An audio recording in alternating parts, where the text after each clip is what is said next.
세계에서 가장 우울한 나라. 일단 동의하십니까? 동의가 되지 않는 부분이 있는 거예요. 좀 또 너무 과하게 우울하다고 생각한 건 아닌가. 좀 더 살았어야 됐어요. 네. 좀 더 와서 너무 짧게 진짜. 여행을 하셔서. 그러니까 내가 장남의 역할하는 장녀인데 그렇게 억울하니 그렇게 억울하면 이제 너는 모시지 마라. 그래서 너무 우울해지고 극단적으로 자살도 생각하고.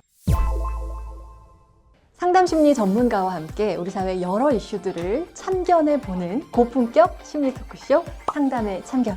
안녕하세요. 저는 최현정입니다. 두 분의 교수님 나와 계십니다. 어서 오세요. 네, 안녕하세요. 안녕하세요. 바로 그럼 주제로 가겠습니다.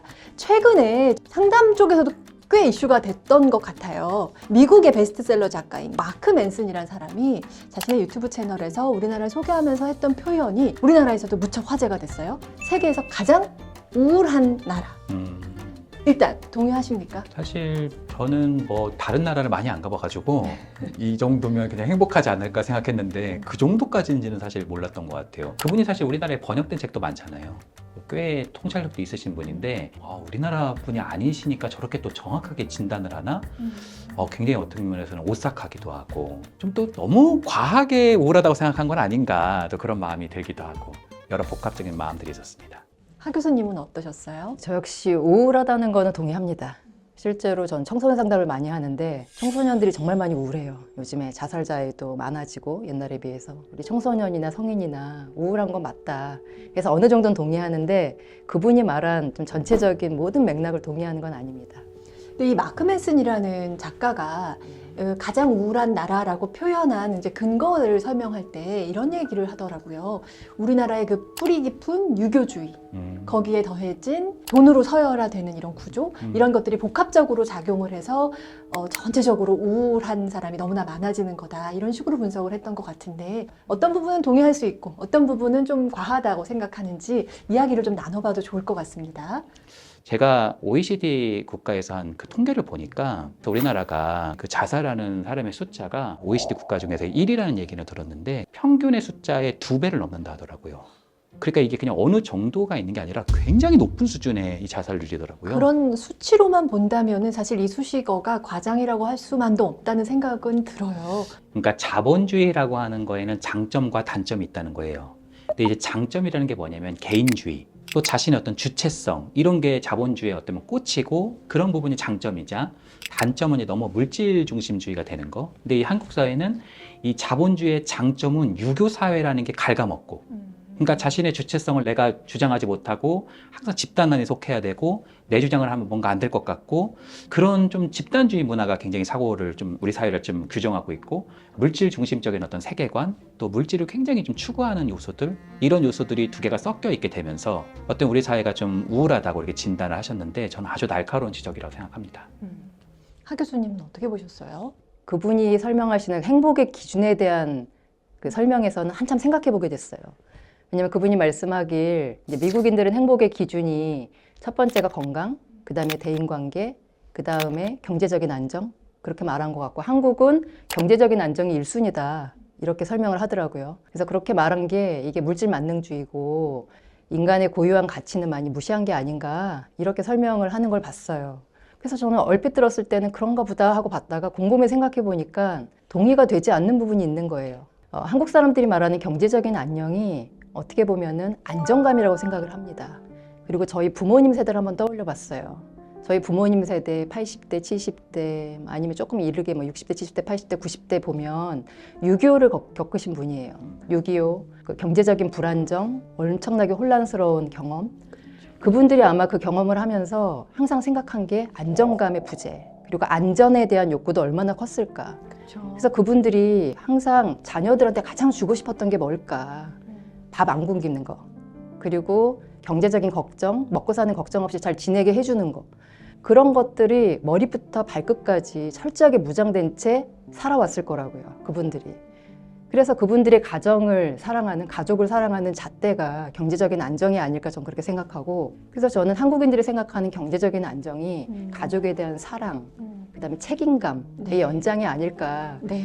마크 맨슨이 어떻게 보면 우리 한국인들의 기본적인 어떤 인성적인 특성, 가치관 그런 것들은 약간은 간과하지 않았을까 이런 생각을 하면서 저는 좀 느꼈던 것 같아요. 네. 이제 경제적인 안정이라고 하는 단어 안에서 우리가 생각하는 것과 미국이 생각하는 게 좀 다를 수 있겠다 이런 생각도 또 하게 되는데요. 네네. 특히 이제 유교 문화에서 워낙 가족 중심주의적인 게 크다 보니까 우리나라에만 있는 단어일 수도 있을 것 같아요. K 장녀, K 장남. 일단 두 분은 장남이거나 장녀이신가요? 네, 저는 장남입니다. 장남이세요? 네. 저도 장녀입니다. 네. K 장남, K 네. 장녀를 어, 모시고 저는 둘째입니다. 네. 우연치고는 네.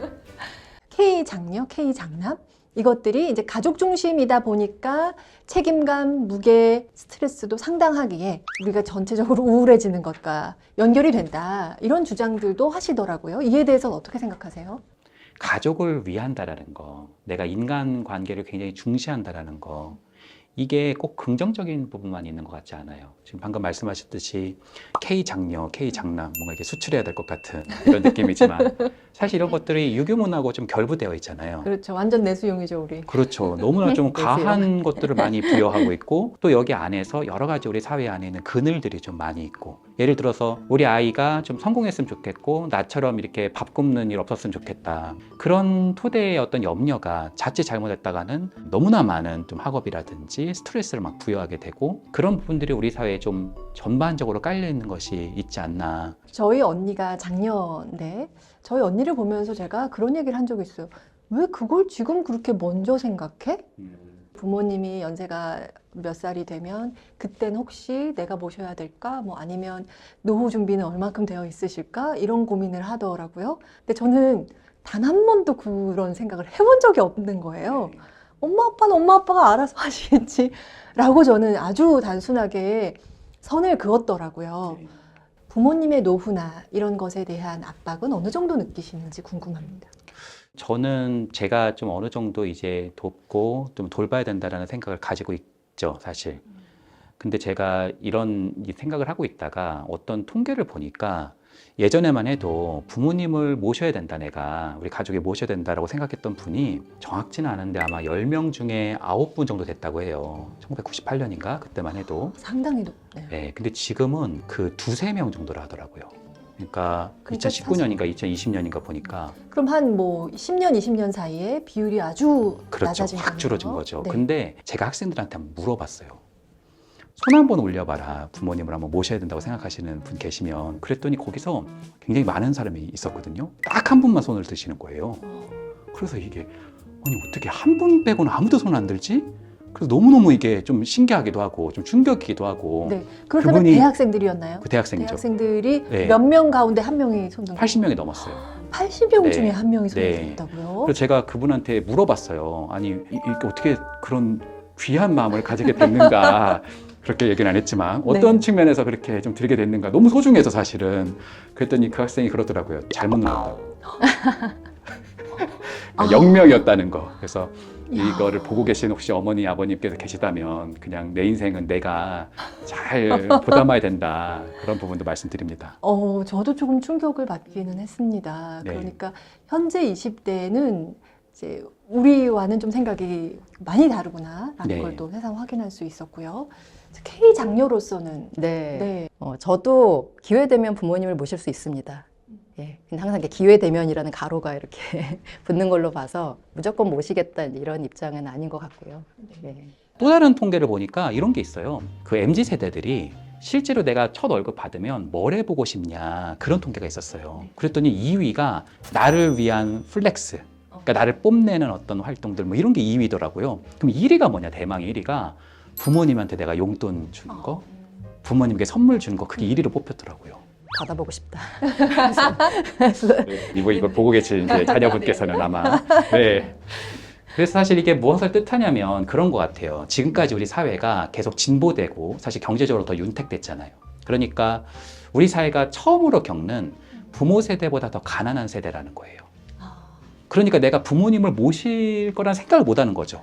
왜냐면 우리 부모님은 그래도 집도 있고 나는 집도 없는데 나는 결혼도 지금 못하고 있는 상황인데 부모님을 모신다? 이런 생각 자체를 지금 못하고 있을 가능성이 있다는 거죠. 부모님은 항상 그렇죠. 부모님은 너르고 깊다 이렇게 생각할 수 있기 때문에 그 마음 자체가 적은 것은 아니다. 그 마음이라고 하는 본질, 가족이라는 사랑은 변하지 않고 그대로 있을 수 있다. 이렇게도 말씀드릴 수 있을 것 같습니다.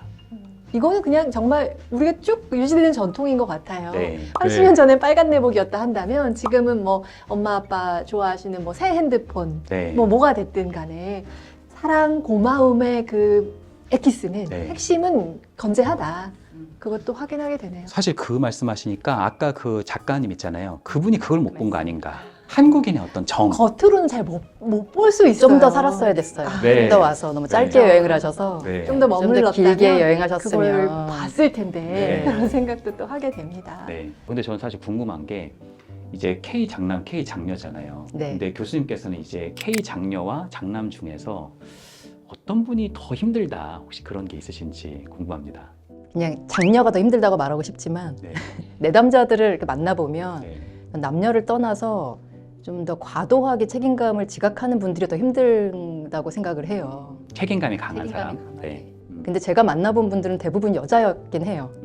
그래서 근데 또 제 경험으로 일반화하긴 뭐해서 저는 과도하게 더 책임감을 지각하는 분들이 더 힘들다 이렇게 말씀드리고 싶습니다. 교수님은 어떠세요? 저는 약간 가족을 이렇게 만나면서 장녀도 만나보고 장남도 만나보고 이랬었거든요. 확실하게 더 힘든 분은 계신 것 같아요. 네. 저는 장녀 같아요. 네. 왜냐하면 이게 장남은 내가 엄청난 책임감을 가지고 있지만 그럼에도 불구하고 또 큰 힘이 있는 거잖아요. 네. 그래서 장남은 어떤 면에서는 자기가 돌보고 하지만 그 안에서의 가정 안에서의 주도권도 있고 또 경제적인 부분에서도의 좀 더 이점도 있고 이런 부분이 사실 존재하는 경우들이 있는데 그러니까 내가 장남의 역할하는 장녀인데 이상하게 부모님이 이제 좀 아파지고 이제 뭔가 재산도 정리해야 되고 막 이렇게 됐을 때는 오히려 내가 죽어라고 40년 이상 막 부모님한테 그랬는데도 갑자기 둘째 아이 찾게 되는 거기서 둘째 뭔가 아이는 아들이고 그쵸. 첫째는 딸인 경우에 그렇죠. 사실 딸이 가장 헌신적으로 부모님을 보살폈지만 네. 부모님은 정작 뭐 유산을 물려줄 때는 아들을 찾더라.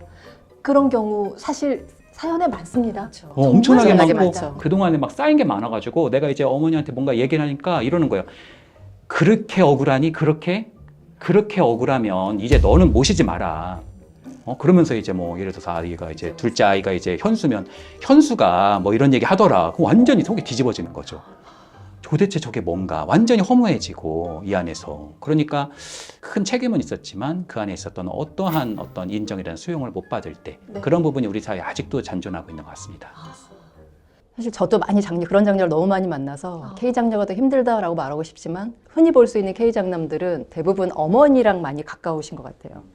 그래서 예를 들어서 장남의 어머니가 남편 대신 장남분한테 너무 많이 의존한다거나 또 남편의 역할을 대신해서 너가 내 남편도 되어다오, 내 아들이지만 이런 심리적인 메시지를 계속 주는 거죠. 끊임없이 엄마의 남편 역할 수행하느라고 또 아들 역할 수행하느라고 너무 진이 빠진 거예요. 또 결혼도 해서 애들도 많은데. 그래서 너무 우울해지고 극단적으로 자살도 생각하고 이런 또 남자 내담자가 있었어요.